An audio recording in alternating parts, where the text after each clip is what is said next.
ሰላም ጤና ይስጥልን የተወደዳችሁና የተከበራችሁ የገበያ ሚዲያ ተከታታዮቻችን እንደምን አላችሁ? ይህ በሮሃ ፎሬክስ ቢሮ ስፖንሰርነት ወደ እናንተ የሚደርሰው ዕለታዊ የምዕራፍ አንድ የቢዝነስ ዜናችን ነው። በቢዝነስ ዜና ወጃችን ላይ የሮሃ ፎሬክስ ቢሮ የዕለቱን ምንዛሬ ዋጋ አካተን እንድትከታተሉን እየጋበዝን ለዕለቱ ወደ ያዝንላችሁ ዜናችን እናልፋለን። በቅድሚያም አርዕስቶችን እናስቀድም።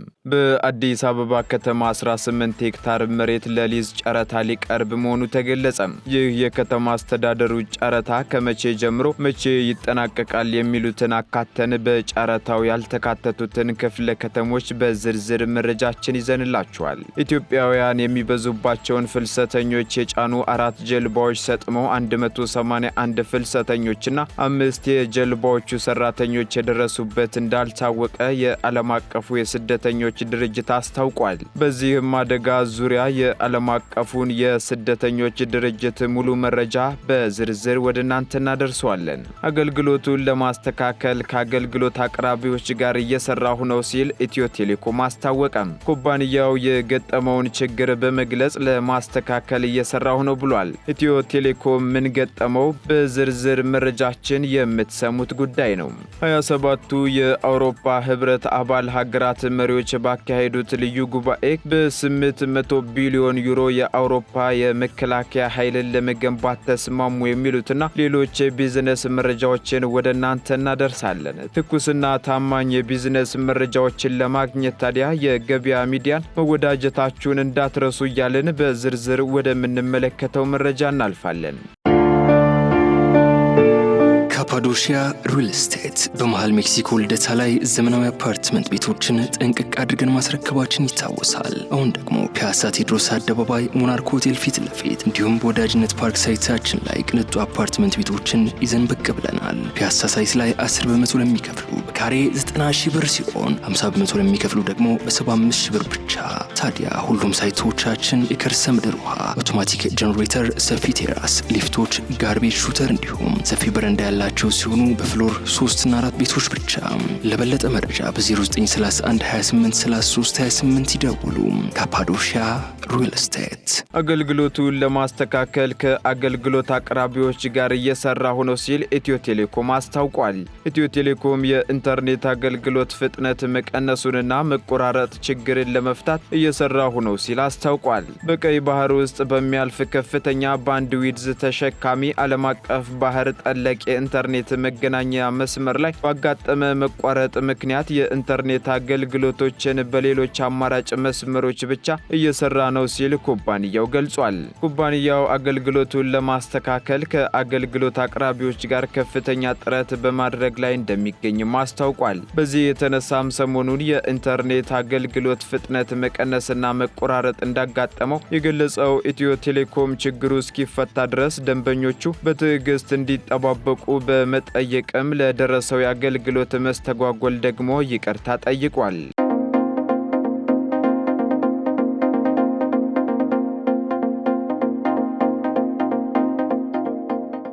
የአዳማ ከተማን የንጹህ መጠጥ ውሃ አቅርቦት በዘላቂነት ሊፈታ የሚችል የሞጆ አዳማ የንጹህ ውሃ መጠጥ ፕሮጀክት ግንባታ እየተገባደደ መሆኑን የከተማው አስተዳደር አስታውቋል። በፕሮጀክቱ በሚከናወነው 254 ኪሎ ሜትር የውሃ መስመር ዝርጋታ ውስጥ 90 በመቶ መከናወኑ ተገልጿል። የፕሮጀክቱ አካል የሆኑ 2 የውሃ ማከማቻና ማሰራጫ ጋኖች ስራ መጀመራቸው የተገለጸ ሲሆን ፕሮጀክቱ የከተማዋን የንጹህ መጠጥ ውሃ አቅርቦት በዘላቂነት ይፈታል ተብሎ እንደሚጠበቅ የአዳማ ከተማ አስተዳደር ከንቲባ አቶ ኃይሉ ጀልዴ ገልጸዋል። የውሃ ፕሮጀክቱ ግንባታን በማፋጠን በተያዘለት ጊዜ እንዲጠናቀቅ አስተዳደሩ፣ የክልሉ መንግስት እንዲሁም የውሃና ኢነርጂ ሚኒስቴር የቅርብ ድጋፍና ክትትል ማድረጋቸውንም አስታውቋል። የአዳማ ከተማ ውሃና ፍሳሽ አገልግሎት ድርጅት ስራ አስኪያጅ ኢንጂነር አህመድ አብዱል ጀሊል በበኩላቸው የውሃ ፕሮጀክቱ ለውጤት እየበቃ መሆኑን ገልጸው በፕሮጀክቱ ከሚከናወነው 254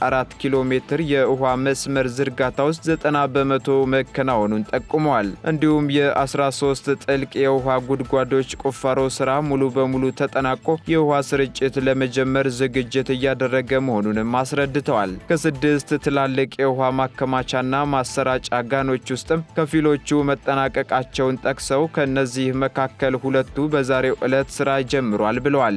ይህም 150 ሺህ ነዋሪዎችን የንጹህ መጠጥ ውሃ ተጠቃሚ ማድረግ መቻሉን ጠቅሰው የውሃ ሽፋኑንም ከ60 በመቶ ወደ 80 በመቶ ማሳደግ መቻሉን አንስተዋል። የፕሮጀክት ግንባታው ሲጠናቀቅም የከተማዋን የንጹህ መጠጥ ውሃ ሽፋን በማሳደግ የአቅርቦት ችግሩን በዘላቂነት ሊፈታው እንደሚችልም ገልጸዋል።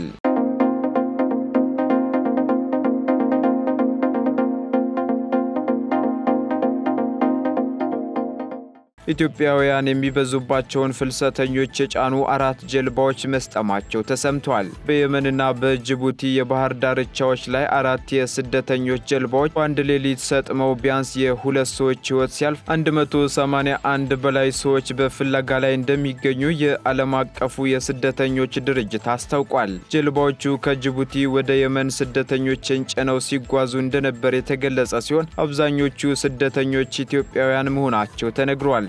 ከአራቱ መርከቦች በየመንና በጅቡቲ የባህር ዳርቻዎች ላይ 4 የስደተኞች ጀልባዎች በአንድ ሌሊት ሰጥመው ቢያንስ የ2 ሰዎች ሕይወት ሲያልፍ እስካሁን ባለው መረጃ ከ181 ሰዎች በላይ ደግሞ በፍለጋ ላይ እንደሚገኙ የዓለም አቀፉ የስደተኞች ድርጅት አስታውቋል። ጀልባዎቹ ከጅቡቲ ወደ የመን ስደተኞችን ጭነው ሲጓዙ እንደነበር የተገለጸ ሲሆን አብዛኞቹ ስደተኞች ኢትዮጵያውያን መሆናቸው ተነግሯል። ከአራቱ መርከቦች ሁለቱ በየመን ባህር ዳርቻ አካባቢ የሰመጡ ሲሆን ከነዚህም ውስጥ እስካሁን 181 ስደተኞችና 5 የየመን መርከበኞች የት እንደገቡ አለመታወቁን አሶሺየትድ ፕሬስ ዘግቧል። በተመሳሳይ በጅቡቲ በየመን ባህር ዳርቻ ከሰመጡት ከሁለቱ ጀልባዎች በአንደኛው ጀልባ 31 ኢትዮጵያውያን ስደተኞችንና 3 የየመን መርከበኞች ተሳፍረው የነበረ ሲሆን ሌላኛው መርከብ ደግሞ በተመሳሳይ 150 ኢትዮጵያውያን ስደተኞችና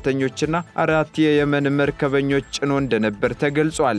የተባበሩት መንግስታት የስደተኞች ኤጀንሲ በማህበራዊ ኤክስ ገጹ ላይ ባሰፈረው ጽሑፍም በምስራቅ አፍሪካ ቀንድና በየመን መካከል ያለው አደገኛ መስመር በ2024 ብቻ የ558 ሰዎችን ሕይወት መቅጠፉንም አስታውቋል። ባለፈው ዓመትም የተባበሩት መንግስታት ድርጅት ባወጣው ሪፖርት መሰረት ከ60 ሺህ በላይ አፍሪካውያን ስደተኞች አደገኛ የባህር ጉዞ ካደረጉ በኋላ ወደ የመን መግባታቸውን አስታውቋል።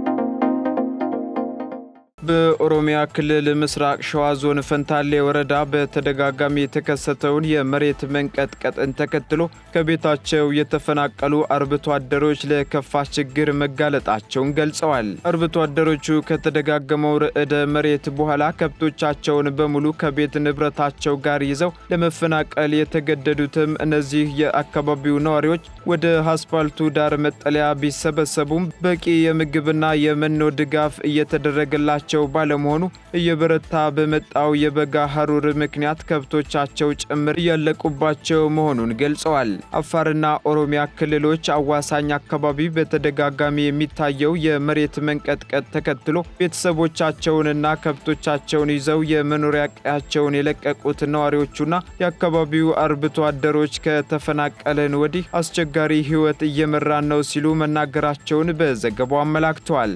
ተፈናቃይ አርብቶ አደሮቹ ቀያቸውን ለቀው በመጠለያ በተሰበሰቡበት በአሁኑ ወቅትም እንደ ልባቸው ተንቀሳቅሰው ማምረት እንደማይችሉ የገለጹ ሲሆን በመሬት መንቀጥቀጡ ምክንያት ከቀየው የተፈናቀለ ሁሉ በጣም እየተጎዳ ነው ብለዋል። አርብቶ አደሮቹ ከበጋው ወቅት ጋር ተያይዞ የመጣባቸው መፈናቀሉ በሰው ላይ ብቻ ሳይሆን ይዘው የሚፈናቀሉትን ከብቶቻቸውንም በእጅጉ ጎድቶባቸዋል። አርብቶ አደሮቹ ባቀረቡት አቤቱታ ላይ ምላሽ እንዲሰጧቸው ለምስራቅ ሸዋ ዞንና ለክልሉ አደጋ ስጋት ቢሮ ወይንም ቡሳ ጎኖፋ ኃላፊ አቶ ኤልያስ ቃሲምና አቶ ሞገስ ኢዳኤ በተደጋጋሚ ቢደወልላቸውም ስልካቸው ሳይነሳ መቅረቱን ዘገባው አመላክቷል። አርብቶ አደሮቹ ከባድ ያሉት በተደጋጋሚ የመታቸው የመሬት መንቀጥቀጡ ግን የልጆቻቸውና ላይ የሚያዞርና አስከፊ እንደነበር በመግለጽም ወደ ቀያቸው ለመመለስ አደጋውን እንደሚፈሩ ገልጸዋል። በአፋር ክልል 3 ዞኖች በሚገኙ 2 ወረዳዎች ውስጥም ተመሳሳይ ችግር የደቀነው ርዕደ መሬቱ በቅርቡ የከስም ስኳር ፋብሪካ ሰራተኞችን እንዲበተኑ ማስገደዱ የሚታወስ ነው ሲል የዘገበው ዶቼ ቬለ ነው።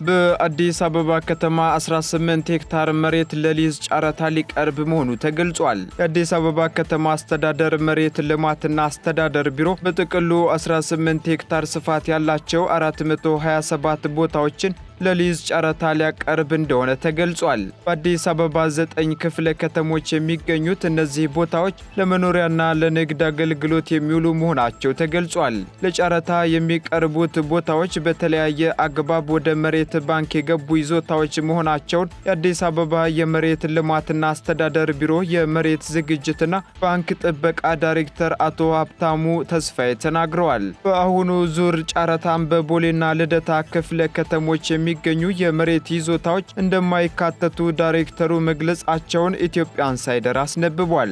ለጨረታ የሚቀርቡት ቦታዎች ዝርዝርም በዛሬው ዕለት ታትሞ በሚወጣው አዲስ ልሳን ጋዜጣ ማግኘት እንደሚቻል የአዲስ አበባ ከተማ የመሬት ልማትና አስተዳደር ቢሮ ባወጣው መግለጫ አስታውቋል። ይህንንም ተከትሎ የጨረታ ሰነድ ሽያጩ ከእጅ ንክኪ በጸዳ መልኩ ከመጪው ሰኞ መጋቢት 1 ቀን ጀምሮ እስከ መጋቢት 12 ድረስ ባሉት ቀናቶች የሚከናወን መሆኑን ጠቁሟል ሲል ዘገባው ጠቅሷል።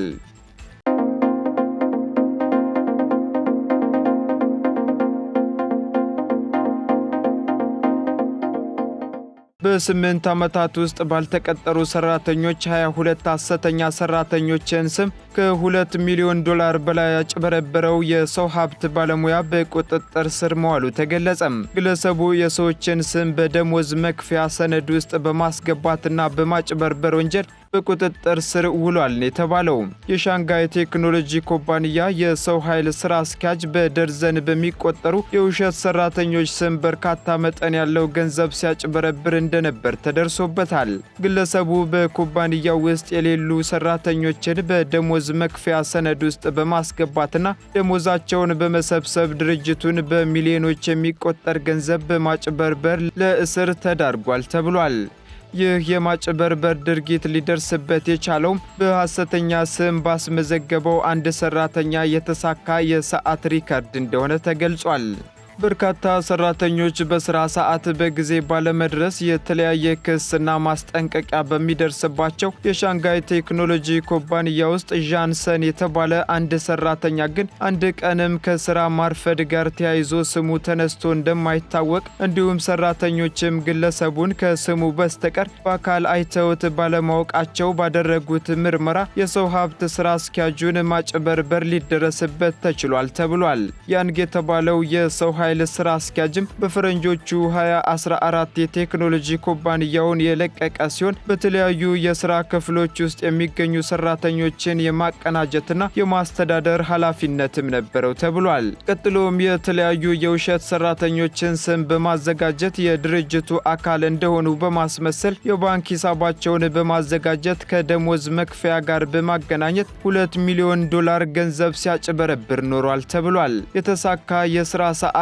ባለው ዣንሰን በተባለው ሐሰተኛ ሰራተኛ የተነሳ የተቋሙ ሰራተኞች በጀመሩት ምርመራም ወደ ፖሊስ የደረሰው ጉዳዩ በፍርድ ቤት ክርክር ሲደረግበት ቆይቶ ውሳኔ አግኝቷል የተባለው የሰው ሀብት ስራ አስኪያጁ ከድርጅቱ ካጭበረበረው 16 ሚሊዮን ዩዋን ውስጥ 2.3 ሚሊዮን ዩዋኑን መመለስ ቢችልም ከሰረቀው ገንዘብ አንጻር ግን በቂ ባለመሆኑ ፍርድ ቤት በ10 ዓመት ከ2 ወር እስራት እንዲቀጣ ፈርዶበታል። ዘገባው የአላይን ነው።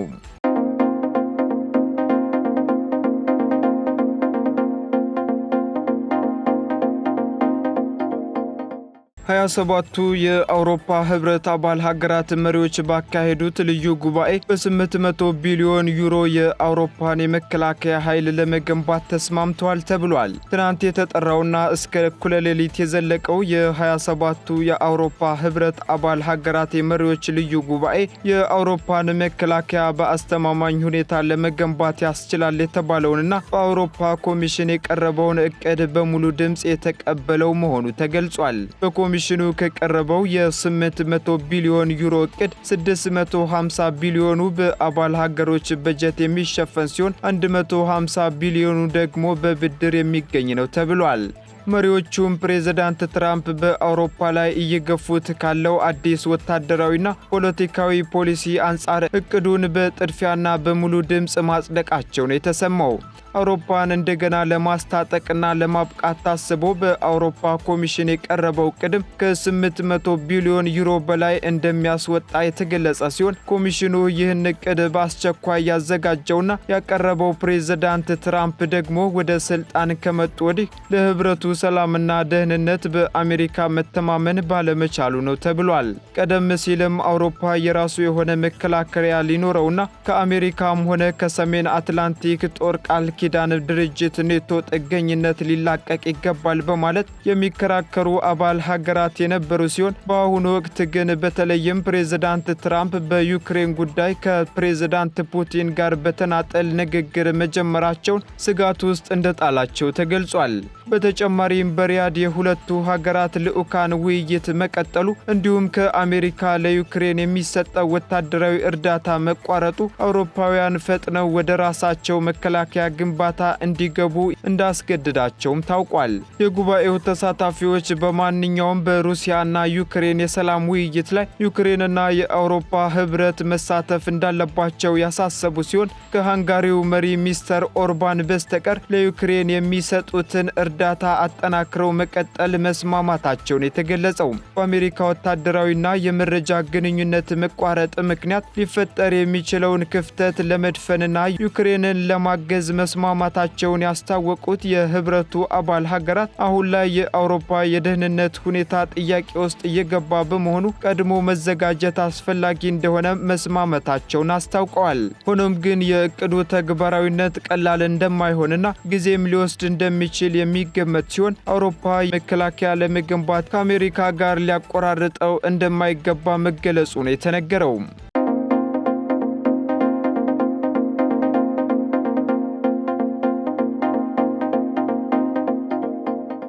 ቀጥለናል። የተከበራችሁና የተወደዳችሁ ተከታታዮቻችን በመጨረሻ የሮሃ ፎሬክስ ቢሮን የዕለቱ የውጭ ምንዛሬ ተመን ወደ እናንተ እናደርሳለን። አንድ የአሜሪካ ዶላር 144 ብር እየተገዛ 146 ብር ከ89 ሳንቲም እየተሸጠ ይገኛል። ፓውንድ ስተርሊንግ እንዲሁ መግዣው 172 ብር ሲሆን መሸጫው ደግሞ 175 ብር ከ44 ሳንቲም ሆኗል። ዩሮ 146 ብር እየተገዛ 148 ብር ከ92 ሳንቲም መሸጫው ነው። ስዊስ ፍራንክ ደግሞ 151 ብር እየተገዛ 154 ብር እየተሸጠ ይገኛል። የተባበሩት አረብ ኤሚሬት ድራም 39 ብር መግዣው ሲሆን መሸጫው ደግሞ 39 ብር ከ78 ሳንቲም ሆኗል። የሳውዲ ሪያል 38 ብር እየተገዛ 38 ብር ከ76 ሳንቲም እየተሸጠ ይገኛል። እንዲሁም የቻይናው ዩዋን 18 ብር እየተገዛ 18 ብር ከ36 ሳንቲም እየተሸጠ መሆኑን የዕለቱ የውጭ ምንዛሬ መረጃ ያመለክታል።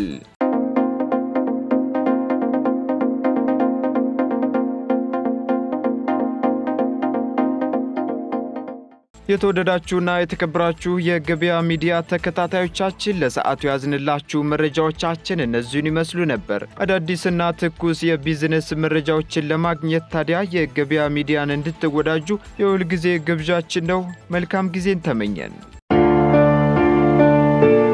ካፓዶሺያ ሪል ስቴት በመሃል ሜክሲኮ ልደታ ላይ ዘመናዊ አፓርትመንት ቤቶችን ጥንቅቅ አድርገን ማስረከባችን ይታወሳል። አሁን ደግሞ ፒያሳ ቴዎድሮስ አደባባይ ሞናርክ ሆቴል ፊት ለፊት እንዲሁም በወዳጅነት ፓርክ ሳይታችን ላይ ቅንጡ አፓርትመንት ቤቶችን ይዘን ብቅ ብለናል። ፒያሳ ሳይት ላይ 10 በመቶ ለሚከፍሉ በካሬ 90 ሺህ ብር ሲሆን 50 በመቶ ለሚከፍሉ ደግሞ በ75 ሺህ ብር ብቻ። ታዲያ ሁሉም ሳይቶቻችን የከርሰ ምድር ውሃ፣ አውቶማቲክ ጀነሬተር፣ ሰፊ ቴራስ፣ ሊፍቶች፣ ጋርቤጅ ሹተር እንዲሁም ሰፊ በረንዳ ያላቸው ሲሆኑ በፍሎር 3 እና 4 ቤቶች ብቻ።